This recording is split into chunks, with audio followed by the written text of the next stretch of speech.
Well, just like we like to do is jump right into things. So welcome. Thank you very much for joining us today, Kustaa. I've been waiting for this call for a while because I've been excited to dive into all these great projects that you're working on, which is very exciting. And I'm sure you get to hear this lots, but the way we like to start is if you could share a little bit about your background, a little bit around kind of where you started, the things that you've been up to today, and then one thing about you that no one would know. Wow. So something about my background and something that nobody knows. Let's see. I have an IT background, so worked in IT companies in different types of sales roles. Hewlett Packard, HP for a long time, more than 10 years. And then at Microsoft, and at both companies, I was doing service sales, more or less. Well, at Microsoft, had kind of the whole account for Nokia and NSN at the time, and Nokia Siemens Networks, so the networks business. And about 10 years ago, a little bit more than 10 years ago, I kind of started to. I had enough of the corporate life and wanted to do something else. So I started to look at what I could do, and I had made some just a couple of angel investments by that time. So I thought that, okay, let's see how the working life is with the startup companies, and I did that for a year, and I kind of liked it. So here I am 10 years after, and I have maybe 30, 40 companies in my portfolio. And a number of others that I'm somehow connected to, advising or mentoring or helping out in one way or another.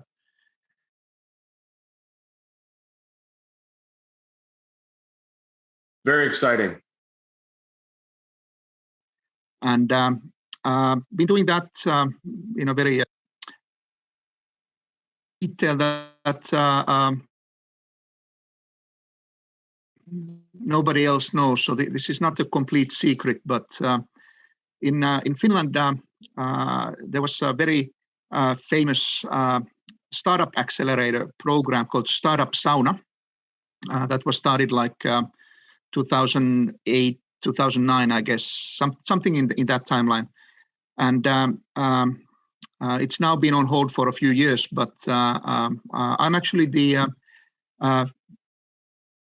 first angel investor to invest in a company that was on at the time, but they changed the name after the first batch. But I invested in a company called AudioDraft.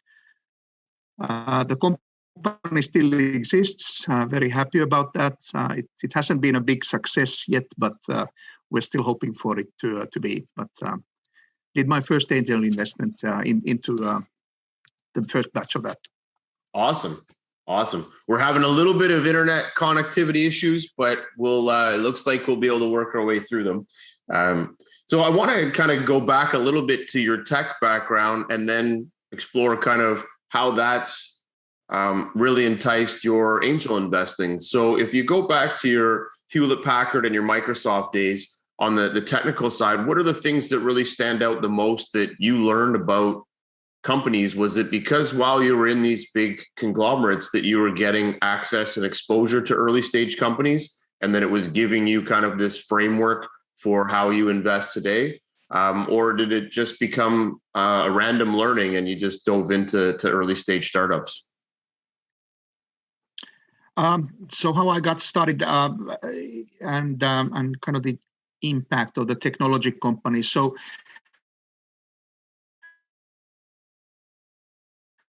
I'll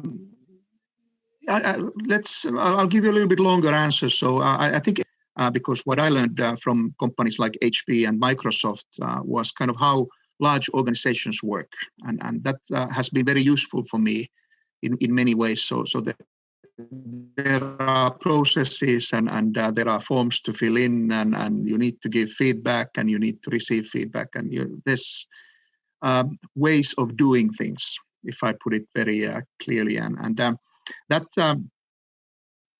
has been helpful in order to understand kind of how to work with the large companies. So for startups, sometimes working with a large organization is not very easy because there's so many people you need to talk to, and you don't really know who actually makes the decision. And it could be that the real decision makers or the budgets are sitting somewhere completely else that you're thinking about. So that I think has been very good learning experience, and of course the corporate culture, how it's created, how it's maintained is very important also to understand. HP, for example, fantastic example of a large company that's been successful, and it's kind of like the original startup. So started like in 1938 or something in Palo Alto when there was no Silicon Valley. So that's good to remember that those guys actually created Silicon Valley to some extent. So it's great to go back to the roots in some sense. So happy to be kind of rooting for that type of legacy. But then if I kind of look at how things worked in HP, in Microsoft, so both companies are kind of technology driven. So there's a lot of new technology, new innovation they are creating all the time.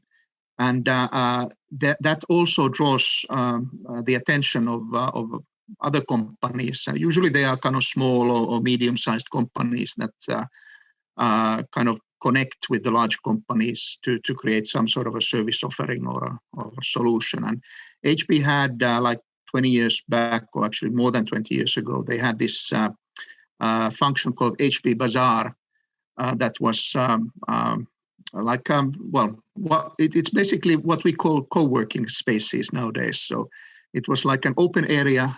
I think they had like 5 or 6 of them around the world. One was in Espoo in Finland, and then they had one in Singapore and somewhere in India. I think Shanghai and San Francisco, so on.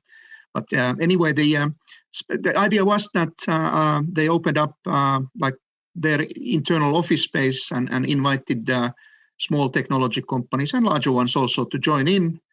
They held events, pizza, Coca-Cola, hackathons, and so on. And the idea was to create buzz around kind of what HP is doing, but also to promote kind of all different types of technologies and see what can come out of that. So when you're kind of involved in that type of an environment, it's kind of easy to get excited about the technologies and find contacts and companies to collaborate with and explore. So because that gave you the exposure to almost new and exciting tech that was coming into the world, it gave you that opportunity to explore those new technologies and then implement them into the business, which gave you exposure to the world of startups, even though startups might not have been coined as startups at the time, probably just a business that was leading some cutting edge technology, and you guys were able to start working with them. So in that kind of context, did you kind of feel that your structure and governance and the things that you were learning in the corporate world, as you started to work with these new companies, you started to kind of see this different style of working, different aggressive types, maybe a little bit more open to pivot and change because they were working with you? Did you start to kind of learn that whole dynamic of a startup, even though it wasn't, can't even remember what it would have been called back then, if it was a startup or they were just classified as new age tech or something? But did you find that type of style of work rubbed off on you? Absolutely, because I was representing the corporate life, so that was very different. So I had my calendar full, even though I didn't do anything, and the processes don't work themselves, but they need the people to actually make it happen. So I think the simple answer to your large question there is that yes, it's kind of what I enjoy actually a lot in my work life today is the flexibility and the possibility to impact my own schedules very heavily and the speed decision making, the agility of decision making. In a small company, you make a decision and you can change your direction in one meeting, and hopefully be successful with your decision. But that's basically how it goes. So. It's true, and I'm having so many flashbacks of this conversation of my time when I worked in big corporate, which was back in 2001, and I worked as a software engineer and helped build a lot of platforms and worked in a lot of different things. And what I remember about that is that a lot of startups would get fed into myself because people didn't know what I did. I was just this internet thing. And a lot of those companies that would come in, the energy that you got from them and the excitement level of them pitching you this new product, it was almost like a startup would come with this laundry list of here's all the things we can do and let's do them all. And you'd be like, wow, how do I help with all this? And you know, I remember one specific story. Worked in the warehouse, and with working in that warehouse, they were doing an upgrade at the time to putting in the new LAN system, so that the remote ticking system for scanning all your products. It was the name is going to elude me at this moment, but they were upgrading it, and they weren't upgrading it to a pure Wi-Fi system. They were upgrading it to a docking system, which was still plugged in. And I remember seeing this and thinking, man, your technology isn't even as advanced as what's out there. Why aren't we using the Wi-Fi tech? And it was because big business needed to slowly upgrade. But we had all these companies pitching us, you need to do this and you need to do that. And the excitement level around how fast the technology was moving really got you excited. But then in big corporate, they weren't able to handle that rapid change. They were only able to make the next leap and then the next leap. Because they needed it to be fully tested and make sure that there wasn't any problems.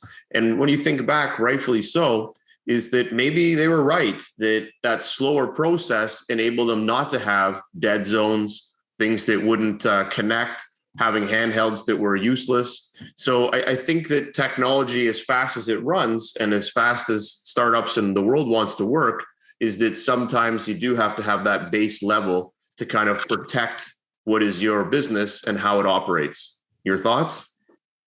Yeah, that it's exactly as you describe it, and that kind of is all. If I turn it around a little bit, so when the startups grow, they become scale-ups and growth companies and whatever.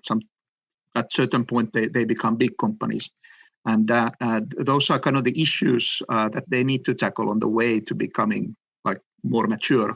They need to establish the processes, how they can function as a big company. And I think these are fantastic problems to be solved, or challenges to tackle as your business grows. But it's important to understand the stage you're at. And yeah, what can I say? That's kind of a very good description I think you gave of the situation of the time then. And I think I think it's Malcolm Gladwell. I believe it was him in one of his books, or it was somewhere in there, but shares that, you know, the optimal size of a business is 100 people. And once you get over that, it starts to become very processed, and it has to be processed in order to ensure that you're all part of the same team and you're all kind of driving on the same path. Over that starts to get a lot more, it slows things down. And big corporations, obviously, there are hundreds of thousands of people in them. So is there a mentality anywhere that says, you know, I don't want to grow my startup any bigger than this because I want to continue to evolve and grow? Or is it all the growth is always to go into being this big company and being 1,000-person company? Is that always the mandate for a startup, especially when they're trying to integrate in and become a scale up or move across the world? I think it depends on the company. So not all companies are intended to be huge 100,000 employee companies. Some companies can be very good functional companies, even though they have like 100 employees and generate maybe some tens of millions of revenue or you know, less or so. But I think it's about being successful in what you do. So you need to have services or products that others are interested in paying for and using. And that's kind of I think the secret to the success. I think it's for all companies, rapid growth and reaching huge numbers is not the way to go. Some are kind of better off, I think, being smaller ones, and they can be very profitable and good businesses, though. Well, you just mentioned the key word to that is that they can be very profitable. So do you think it's the fear of an investor like yourself that's going into these early companies that your mind and your growth is about growth and being 1,000-person company, because that puts bigger dollars into your pocket in the end as an investor? But is that kind of the mindset of every investor that's going in thinking that they have to be a unicorn, that they have to be massive? Or do you think that there is a bit of a mindset that says, hey, you guys are great at this size, you're making a lot of money, you're very profitable, maybe this is the better way of looking at your business? Is that something that comes across your mind? I don't think anybody says that out loud in a pitching situation. And nobody, I look at maybe 100 slide sets per year, listen to about 100 pitches a year. And that's a very good pace for me. But I have to say that I don't recall a single presentation where somebody is proposing something less than a hockey stick of growth. To be honest, I don't know how I would react. Maybe it would be a shocking, good experience to actually see a presentation where somebody is proposing a little less growth because they want to build a more profitable company, or they want to build a better product to be more sustainable or something like that. Actually, that might be a good idea for some teams to try out and see if they can capture the attention of the investors better that way. When I started my first company, I was at a wedding in the Dominican, and I met an entrepreneur, and he had been an entrepreneur for 10 years running a larger business. And his advice to me was, you won't know you're a company until you've been a company for 5 years. And I held that one pretty dearly, because as I was building my company, I kept saying to myself, oh my God, I'm coming up to 5 years. I still don't feel I know what I'm doing right. And I don't know if I'm doing it perfect. So I always challenged myself. And then at year 5, I realized, and I said, oh man, I had this epiphany. I think I'm on the right track. I feel like I'm doing the right things. So maybe he was right that it needed time to mature and grow and understand your what you're selling and what you're building. But it's also the mindset of, am I trying to be a hockey stick, or am I trying to be a global brand or a business, or can I just build something that's profitable? And that's also a good thing. And I wonder if there is a way that with these 100 companies that you see, that if someone did take that approach and say, you're not really a scalable company, but you have some really good tech, and you have a really good business model here, you shouldn't try to over aggressively do this. Go slower, because the bigger potential for you is that you could probably hit hockey stick growth in year 7 or 8. But if you go on the trajectory you're going now, you're not going to get there. You're going to fail. So instead of having you fail, try this method and go a little bit slower. Don't overhire and overspend, but grow with your tech and grow with your customers. You're going to be successful, but it's going to take you 10 plus years. Do you think that would change the mindset of the entrepreneur and think, oh, they don't understand me or they don't get me? Or would it actually make them think, hey, you know what? This is a long-term play, and maybe I should be less aggressive and not burn my dollars and burn myself out? Yes, I could say that. I could give that type of advice. And in many cases, I guess it would be very appropriate to do that. Nobody wants to waste anyone's time and money, and it's always good to give accurate advice to somebody. But very often, also the entrepreneurs are very passionate about what they do. So to be honest, they don't always listen. And if they hear the advice, it could be that they just don't understand, or they just overlook that as well. Which is, of course, not good. But building a new venture, new company, it's 24/7 type of work, so kind of understandable. So very often my role as an angel investor is to kind of keep the feet to the ground and try to point the direction and just gently give a push that, okay, have you considered that? Have you considered this? And how about if we next time do things a little bit differently and so on. So, well, it's interesting because I take back the comment or I analyze the comment where you said if your first investment is still around and it's still doing well, it hasn't grown to what you have expected at this point, but it doesn't mean it won't. So I think it's just setting expectations either in your own mind with the companies you're investing in, or it's the coaching that may come out. And that's why that company is still here today. And that's why the company is still growing. They may have not exited, but they have significantly grown since the time you first invested in them.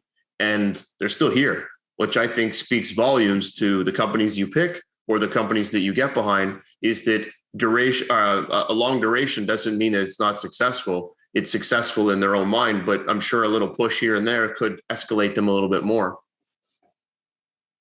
So I guess you could take it that you're doing a great job and you're helping these companies move along, because not many can say they have startups that have lasted and still out there after 5 years, 10 years, even 20. So I think that's pretty awesome. So if we take a we're having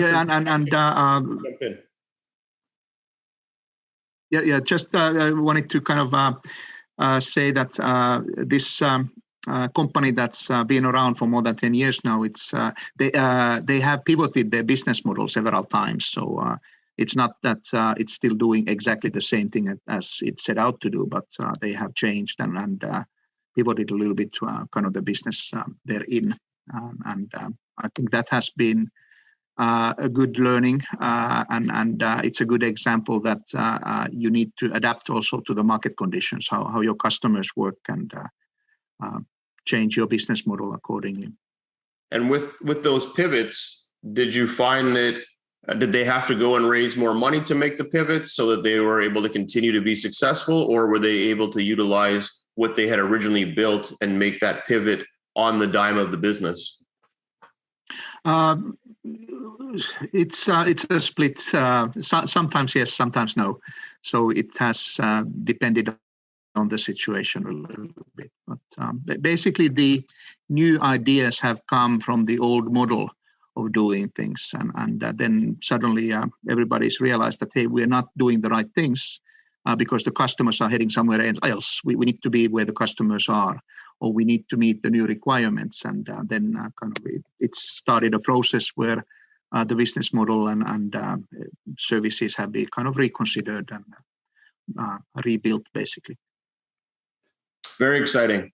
So in this kind of learning and process that you've gone through over the last 20, 30 years of being in tech, you also created venture firms, and you started to utilize these as a way to invest. And I'm going to call you a pioneer because you've started these a lot earlier than most investors have. It's not common to see that somebody's been investing in startups for 10, 20 years. It's been kind of more of a new phenomenon in the last probably 5 to 10. So how do you feel that you coming into this space early has also helped you better understand types of startups or things that you like to invest in? How did that shape over the last 10, 15 years that you've been doing this? So how it's changed my way of working significantly, I would say, because when I started the startup investments, like immediately after the corporate career, I was full of tech and software, and I was looking only basically technology startups because I thought that I know everything about that. And of course, I was wrong, but that's how it goes. And kind of learned over the years a little bit that okay, there are other companies, other industries that might be very good investments as well. So lately, I've been looking at very, very different types of companies, and I think most business angels, we work in networks.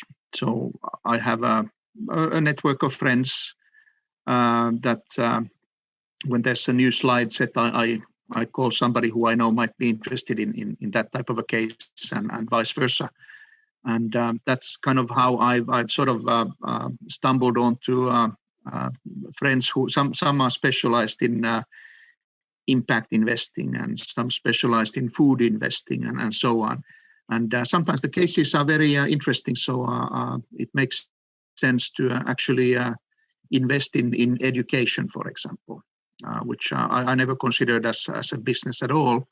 But a good friend of mine is very, very passionate about education. So been making a few investments in that sector as well in the past years. Food, very similar situation. And to answer your question about the kind of the venture model, or utilizing investment companies as vehicles, I don't think there's anything special about that. For me, it was very sort of natural evolution to use an investment company.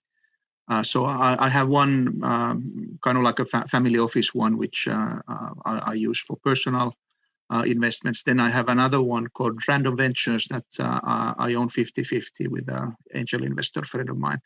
And depending on the case, making investments from either or vehicle, and it's really just a tool to make the investments. Of course, the Random Ventures one has a little bit of a philosophy behind it. So we make small, fast tickets to businesses that we understand very little about. And the first investment was into a dog food company that makes domestic dried dog foods in Finland. And I'm very allergic, no pets at the Valtonen household, and my friend said pretty much the same thing. But we were both sold when we were told by the company that 100% of the dried dog foods in Finland are imported. So we thought, okay, that's not good. So that needs to change. So made sense to make an investment into the company, and they've been surprisingly successful. So that has been a very good investment so far. So going out of your comfort zone has been a good thing. Yes. Oh, that's awesome. Which is good, because a lot of angel investors, I find that they have the room to be able to expand their portfolio because they will work with other people, learn from them, and make that investment. And it does become a success.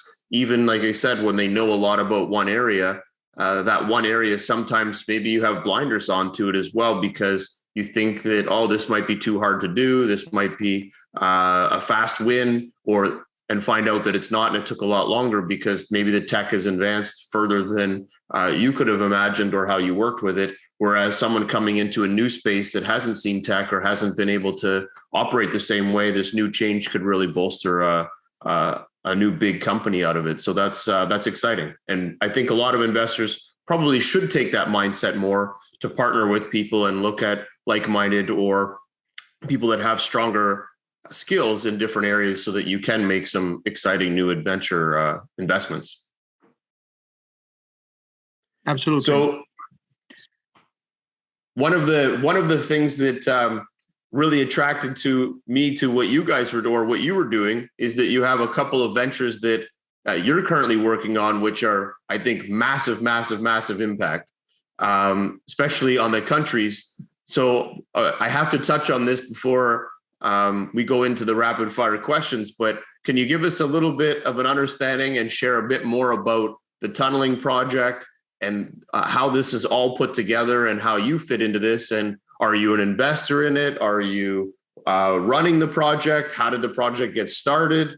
All that stuff. I'd love to hear about it. All right, so I'll give you the short version of the tunnel story. So about 5 years ago, a friend of mine, Peter Westerbacka, gave me a call one Saturday morning and said that, hey, Kustaa, I know what we're going to do next. And kind of he was in Estonia, in Tallinn that day. He had attended the Latitude 59 startup event there the previous night. Fantastic event, by the way. Everybody should attend. And They had at the dinner table been talking about kind of how convenient it would be if we would have a tunnel connecting Tallinn and Helsinki, and it will be very fast to connect with the railway through the tunnel. Nowadays, it takes about 2.5 hours with a ferry, and it's not very frequent travel and so on. So it's a little bit lengthy to go over and back. So anyway, Peter said that maybe you could kind of find the funding for this project. So I said, sure, why not? I know a little bit about funding and fundraising. And then I asked him the question, how much funding do you expect us to need to build the tunnel? Sounds expensive. And he said, yeah, they told me about 15 billion euros. So that's a lot of money, I told Peter, and asked him to give me a day or two and I'll figure it out. Only a day or two to raise that? That's good. Well, it was a Saturday morning, so I needed to think about it. So Monday morning, I kind of came up with the thought that, okay, who has this type of money? Okay, maybe the European Investment Bank. That they probably have money. So I went on their website and there was help desk number, and I called them and introduced myself. And, the guy on the line said that, well, he was very helpful. He ran through their instruments and then he came to the numbers, so kind of how large funding they can offer, and like tens of million to hundreds of million. I said, oh, that little, don't you have any more or any bigger instruments? And then he started to ask, okay, what is this project? So I told him that we're building this tunnel to connect Finland and Estonia. And that kind of got us started. Peter is a very visible figure in the public. He's the guy who was working at Rovio to create the Angry Birds saga. And he's done a lot of other stuff too. And he was kind of the following week then in media attending one hackathon, and he kind of raised the topic there and said that, okay, we're building this tunnel and let's see what happens. And that kind of led to many things. And we've known each other for a long time, and we're both kind of doers. So when we get something, some idea that how do we make things happen, then we don't plan too much, but we start to do things and we kind of plan as we move along. So we then started to identify how this type of a tunnel infrastructure can be built, and then we found some partners to help us. We called PricewaterhouseCoopers to help us with the business plan and calculations in the first place, and then we just started to work it. And now, about 5 years after, we are running a project, world's longest undersea railway tunnel, 103 kilometers long, and connecting the capital cities of Estonia and Finland, and creating a very large new metropolitan area, hopefully in the future. So that's kind of the short version. Yes, I'm running the company, doing a lot of practical things. So I'm an entrepreneur in that sense. Peter and I have been funding the company from the beginning, so we're also investors in the company. But of course, we don't have 15 billion euros to start with. That's a lot of money, I have learned. But we have committed investors. We have companies, organizations who actually know about constructing tunnels. So we work with them and doing environmental impact assessments in both countries, doing tunnel design, detailed design. A lot of politics are involved, so we have had to do a lot of kind of political lobbying and make sure that everybody understands that what we are doing and how it's impacting the countries and the region and so on.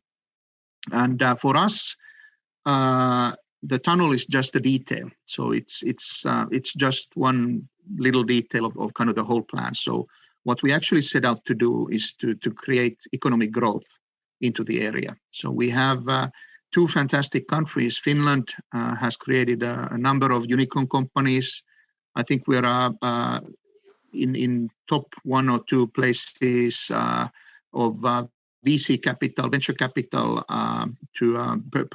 per capita in the world.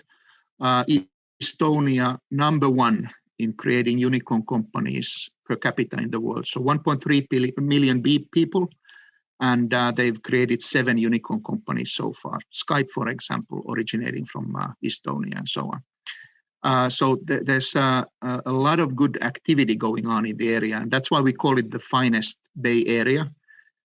Finest, so it's a play of word, but it's not just any Bay Area, but it's the finest Bay Area. Nobody can kind of argue that it's not.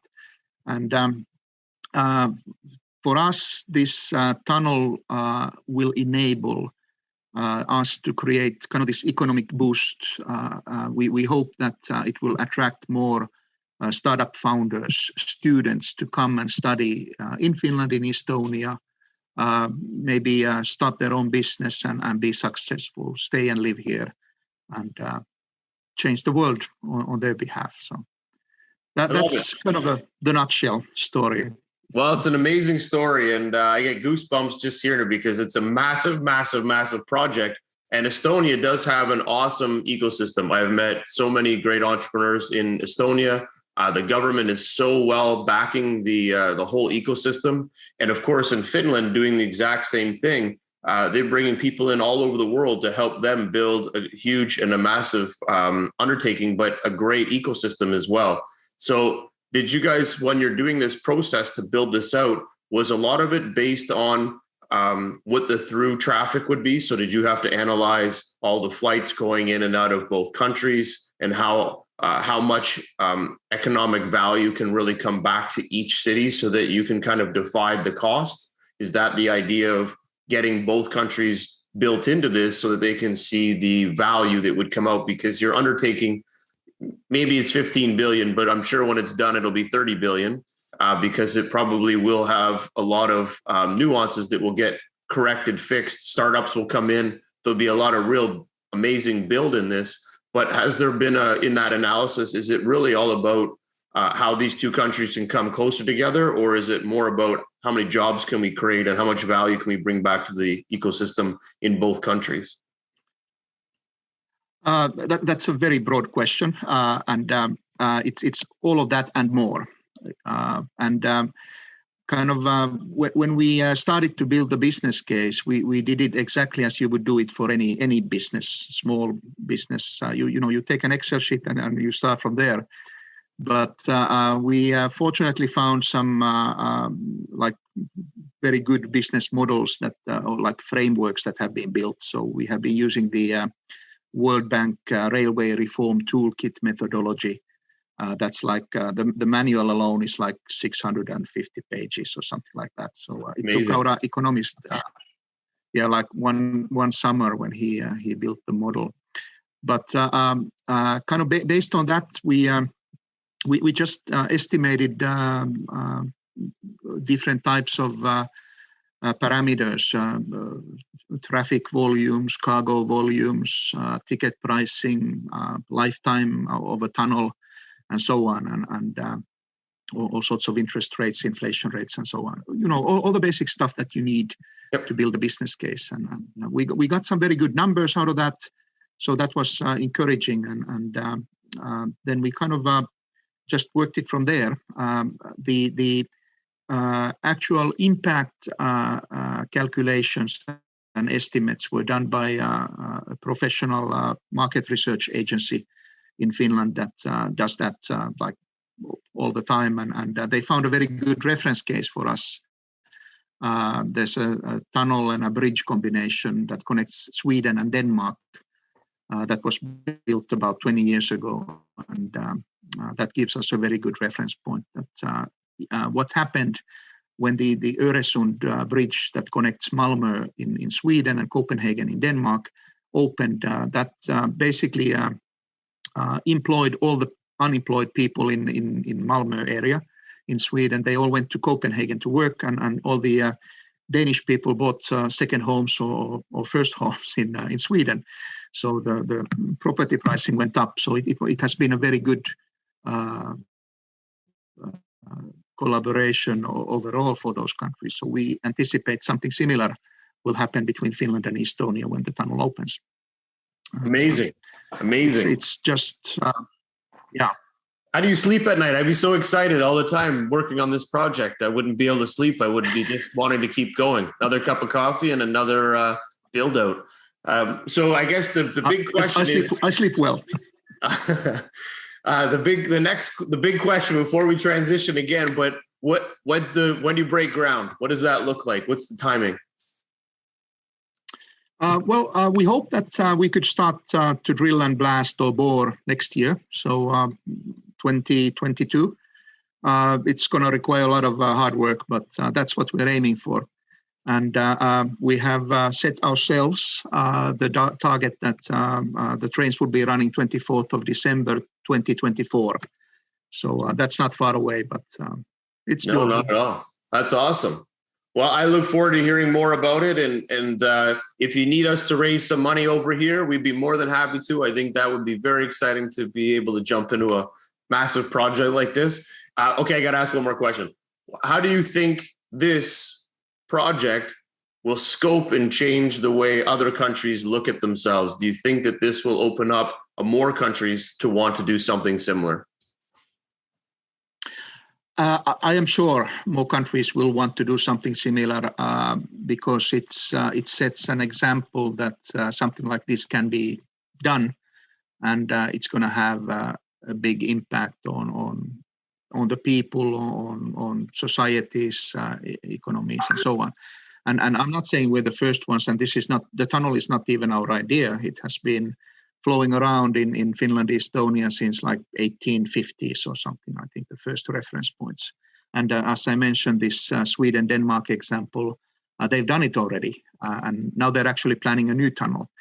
But one thing, if I may still kind of connect this huge mega project back to kind of what we were talking about and what kind of I think is the focus of this podcast series or webinar series is that for us, the tunnel also acts as an accelerator for different types of innovation and technologies. Because it's such a large project, it allows us to look for innovation that helps us to build a safer tunnel faster, more cost efficiently, and so on. And we have found many, many good technologies that will help us to do that. And I think that those are kind of when you said that you'd like to maybe collect a few friends in Canada and the US and come and help us to build a tunnel, more than welcome. But maybe I invite you guys to come over and invest into these little startups and technology companies that are going to help us to build the tunnel, because that's kind of where the big value add is, I think, for all of us.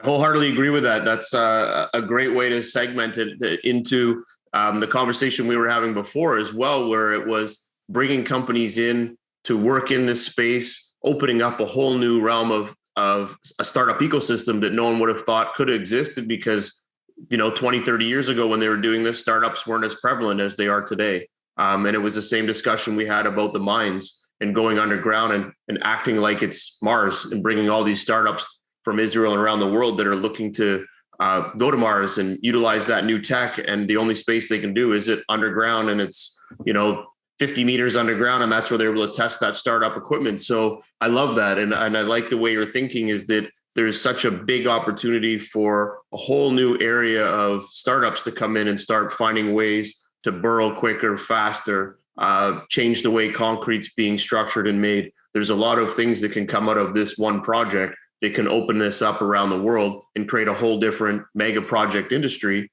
And it's built around a lot of startups that would come in. And of course, it's going to have the base, which is your main construction, your main data analytics companies. But there's so many startups that can now build and become a part of this big engine.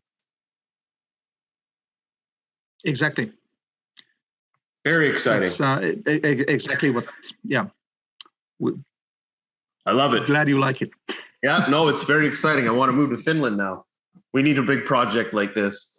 All right, so we're going to have to plow through some of this stuff quickly because I know I don't want to take up, could talk about this all day with you because it is very exciting. not too many people can say that they're in a startup that's building a mega tunnel that's worth 15 billion. So very exciting on top of all the other investments and things that you do. But just quickly, one question I always love to ask it is, what does it take? And maybe this is the story, and you don't even have to tell one because you just told me what it takes to be a startup and what it really entails. But I always like to look for a story in all the time that you've been investing, and you've had your venture firm for 30 years. So you've been investing a lot, seen a lot of startups throughout time. You've seen the world change.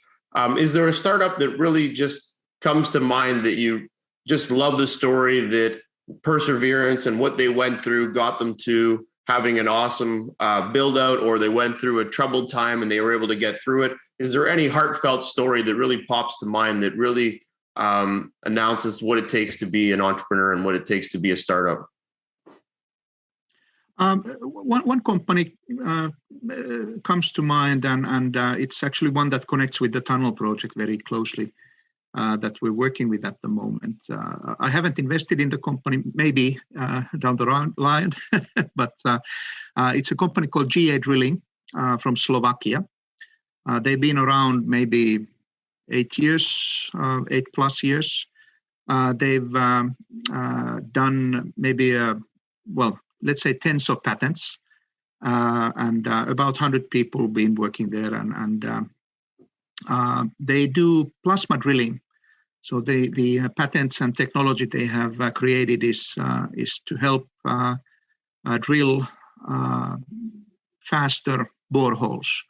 And they started to work with the decommissioning of oil wells. So they basically, when oil well dries out, they've used the technology to decommission that, close it down in a cost-efficient way. But they last year, when the pandemic hit us, so they started to suffer because less and less people could travel, and there were less and less oil wells needed and decommissioned and so on. So it really hit their business. But we started to talk to these guys a couple of years ago already, and when they do the vertical drilling, kind of everybody realized that, they can also do horizontal drilling. So when we plan to use tunnel boring machines for our tunnel boring, we're now investigating and testing how we can use this plasma drilling on the tunnel boring machines. So the first estimates are that we could actually use this plasma drilling and make the tunnel boring machines go maybe even up to 10 times faster than with the conventional methods. So that's a fantastic example that where we can find innovation that can help us to be more efficient. And for this company, it's a great example that they're not pivoting, but they're kind of just looking at their business from a different angle, and that's helping them to find like a new way of reaching out to the industry and maintaining the business, basically. So that's brilliant. And I think to add on to that, which is a great story, is that when you start to go through adversity, or you start to put yourself in the thick of a problem, you'll start to realize that there are other problems that can come out of that you can solve. And then your business can decide which one is going to bring the most value back to your customer and which one is going to be a larger, more scalable solution. As long as you've got your eyes and ears open, you should be able to find these problems, and you won't find them if you're not in the thick of it. They don't just appear out of nowhere. They really have to be in there. And I'm sure you guys in this project, you're going to come across a lot of little problems that you're going to think, man, I need someone to solve this problem because it's costing us a lot of money or a lot of time. And it's such a small nuisance that is going to be there forever because it needs to get solved. So it's pretty innovative and pretty exciting, because you might create a lot of new companies just out of building this tunnel that you probably didn't imagine. You'll start with 100 startups helping you, but you might end up with 1,000 because there might be that many little nuanced problems that you'll come up with that can turn into a big escalating issue that if you don't create a solution for it, you might not be able to move the project forward. Exactly. And we've only been talking about the physical stuff now. When we kind of get to the digital travel experience, that's when we feel that we're even more comfortable with what's kind of lined up. So fantastic things to come. Oh We're man, very excited. so exciting, so exciting. Very, very, very cool. All right, we're going to transition now into the quick rapid fire questions. So we're ready to go. Okay. All right, what is your favorite part of investing? Meeting the new people. Okay. How many companies do you invest in per year? On average, 2 to 3 new companies. Love it. Any specific verticals that you like to focus on? In the last couple of years, food has been kind of a new vertical that I've been focusing on. I love food. Food's awesome for investing. I agree. Do you have any due diligence requirements that you need in order to make an investment? In addition to kind of all the usual stuff, numbers and validation, I mostly look at the team. Are they capable of delivering on the promise? So that's very important for me. Okay. What are your timelines if you make an investment from the start to the end of the investment? Long term. And as we spoke, the path of each startup is a little bit different. So, but I'm their long-term investment. Okay. Outside of the team requirements, is there any paperwork or anything that really stands out in the company that you really want to make sure that if you're going to put your money in, it has to have these key things? The basics need to be in place. So shareholder agreement is super important, and that of course the content varies company by company again, but a good fair shareholder agreement needs to be in place. So some element of governance. Yes. Okay. Do you lead rounds? Sometimes, but I'm very often kind of one of the first or the first investor in the companies. So in that sense, yes, I do lead rounds every now and then. Okay. Do you have any preferred terms? Pref shares, common, safes, anything that you like best? No, not really. I try to avoid very specific deviations from kind of a very standard package. So try to keep it very simple and straightforward. Okay. Do you do follow-on investments? I do. Okay. Do you take board seats? Yes. I every New Year's resolution, I look at how many board seats I have, and last year I had like 21, and I made a promise that I need to cut it to half because I don't have the time, and I think I'm down to 18 now, so I'm very happy. That's good.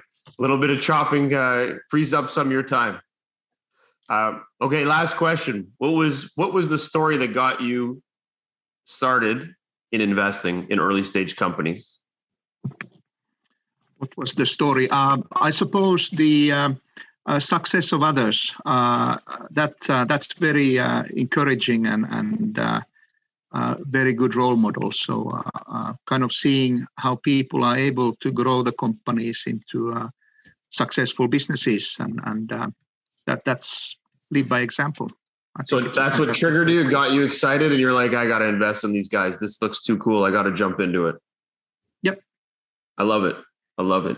Okay, we're gonna ask a few more personal questions, and then we're all wrapped up. And we'll probably have to do part 2 because I'm going to want to learn more about this tunnel business because it's very exciting. I want to dive into that deeper. But so on the personal side, the personal questions are as follows. First one, what is your favorite sports team? Favorite sports team? I like to watch ice hockey, so I'm going to say the Jokerit, Helsinki-based ice hockey team, playing in the KHL, so the Russian league. Very exciting. So they would be, I guess at the end, they could be playing Canada in the finals against Finland or something. We could probably have that happen. I'm sure it's happened a few times. Absolutely. Very cool. Well, it is our national sport. Well, actually, basketball might be our national sport soon because I think the expense of hockey, it's changed the way Canadians play sport, but hockey was, I guess, our number one sport as well. Favorite movie, and what character would you play in the movie? Wow. Favorite movie. Now you got me. Let's say Star Wars. I love the whole series, all of the sequels and so on. And not Darth Vader, but let's say Han Solo type of person more. Han Solo. I like it. It's a good character. It's good. And you can't go wrong with Star Wars. It is a fan favorite. Big fan myself. One of the interviews I did earlier on, he also picked Star Wars, and he was Yoda. So good choice. I thought you can't go wrong by being Yoda. I'm like, all right, that's good. I actually said I thought you were more like what's his name? Lanzo. I said I thought you were more a Lanzo, and he's like, no, I'm a Yoda. I was like, done. So very exciting. All right, last question. What is your superpower? My superpower. Actually, I don't know how to. I need to describe it. I don't have a word for it in English, but I have patience. So I'm patient enough to wait for things to happen. So if something doesn't happen immediately, then I wait or I work towards the desired goal. So a patient investor, patient entrepreneur, and so on. I love it. It's a good skill to have. And as you mentioned earlier, you're a doer. You like to get things done. So it's a good passive aggressive style of getting things done. So it works out awesome. Well, Kustaa, I want to say thank you very much for your time today. We learned a lot. I took notes. I always say I won't, but I do because I can't help it. It's my way of remembering everything that goes on. But again, thank you very much for your time today. We will have to do a part 2 because we're going to have to follow up on this massive project. We're happy to do a tunnel edition for you guys. That would be amazing. Very exciting, very exciting. So the way we like to end it is we like to leave it with giving you the last word. So anything that you want to share or say to entrepreneurs or say to investors, I leave it for you to share that. And again, thank you very much for your time today. Thanks. And to everyone listening and to all the entrepreneurs there, be persistent, be patient, and focus on the goals you want to reach. You'll get there one day. I love it. Awesome. Thank you very much again, Kustaa, for your time. Okay, that was pretty amazing. It's not very often that you get to chat with someone building a $6 billion tunnel or building a project or a business that's $6 billion. So really cool, really cool. So I think that a lot of great things that Kustaa talked about are, just the perseverance, the drive, sticking to your goals. And I love the best part of it was that he's a doer, likes to get things done. And just taking an idea of someone calling you and saying, what do you think of this? And the excitement level to jump on that and actually start building a project and getting close to breaking ground in the next year. You can't get much more of a doer than that. That's pretty phenomenal. So, and you'll see, look, man, where there's a will, there's a way. It's been talked about for over 150 years. Someone wanted to build this tunnel, and these guys are the ones doing it. They were able to put pen to paper and make it happen. So, you've got big, lofty goals and dreams. You'll find the way to get there. And they certainly did. So not only from an entrepreneur side, but also from an investor side, these very exciting stories. And he's been a venture capitalist for over 30 years. And again, that is pretty amazing what they've accomplished and what he's done. So in saying that, thank you for joining us. And we will all connect very soon. So if you can share, like, post, tweet, all these great things, socially feed us out. We'd love to learn more. So feel free to send us an email also at info@opn.ninja. And we would be happy to get you on our podcast if you're exploring and changing the world of investment. Thank you and have a great day.